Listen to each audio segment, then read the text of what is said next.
கருட புராணம் போன்ற பல புராண கதைகள் வாழ்வியல் உண்மையை இலைமறைக்காயாக கூறுபவை.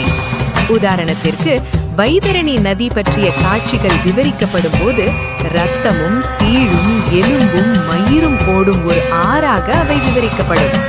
அதன் உட்பொருள் என்னவென்றால், பாவம் செய்த ஆன்மாவானது அடுத்த பிறவியில் தீராத கடும் நோயினால் பாதிக்கப்பட்டு இரத்தமும் சீழும் அவன் உடலில் இருந்து பெருகி தினம் தினம் நரக வாழ்வை அனுபவிப்பான் என்பதே அதன் உட்பொருளாக இருக்க வேண்டும்.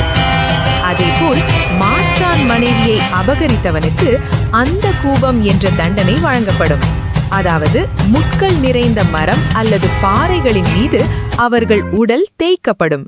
மேலும் பூச்சிகள் நிறைந்த இருண்ட கிணற்றில் தள்ளப்படுவார்கள். ஒருவன் பல பெண்களோடு உடலுறவு கொள்ளும் போது அவனுக்கு தோல் சம்பந்தப்பட்ட வியாதிகள் ஏற்பட்டு வாழும் நாளில் மிகவும் துன்பப்பட்டு அனைவராலும் வெறுத்து ஒதுக்கப்பட்டு தனிமையில் மரணத்தை தழுவுவான் என்பதே இதன் உட்பொருள். தன்னிடம் அதிக செல்வம் இருந்தும் பசித்தவர்களுக்கு உணவளிக்காமல் இருந்தவனுக்கு பிரளயம் எனப்படும் தண்டனை வழங்கப்படும். அதன்படி அவனுக்கு உள்ள உணவோ குடிநீரோ என ஏதும் இருக்காது. அதாவது அடுத்த பிறவியில் இந்த கர்மம் தீரும் வரை அவன் செல்வமின்றி மிகவும் ஏழையாக அனைவரிடமும் கெஞ்சி அவமானப்படும் நிலைக்கு தள்ளப்படுவான். இதுபோல ஒவ்வொரு தண்டனைக்கும் வர்ணனைக்கும் ஒரு உள்ளர்த்தம் உண்டு. அதாவது ஸ்வர்க்கம் நரகம் என்பவை ஆன்மா மறுபிறவி எடுத்த பிறகு இதே பூமியில் அனுபவிக்கும் அடுத்த பிறவிக்கான வாழ்க்கையை பற்றி கூறுவதே கருட புராணம். நம்மை சுற்றியுள்ள மனிதர்களையும் நிகழ்வுகளையும் பாருங்கள்.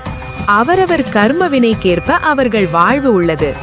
பெரும் செல்வம் சேர்த்தாலும் அவர்களால் அதனை அனுபவிக்க முடியவில்லை. நோயினால் அவதியுறுகிறார்கள். ஆனால் வாடகை வீட்டில் குறைவான அளவு ஊதியம் இருந்தாலும் சிலர் மன நிம்மதியோடு குடும்பத்தோடு மகிழ்வாக வாழ்வார்கள். கருட புராணம் கூறும் தத்துவம் இதுதான். ஆனால் பிறகு ஏன் அவ்வளவு கடுமையான காட்சிகள் விவரிக்கப்படுகின்றன என்ற கேள்வி வரலாம். புராணங்கள் அனைத்தும் மறைபொருளாக கருத்துக்களை கொண்டுள்ளவை.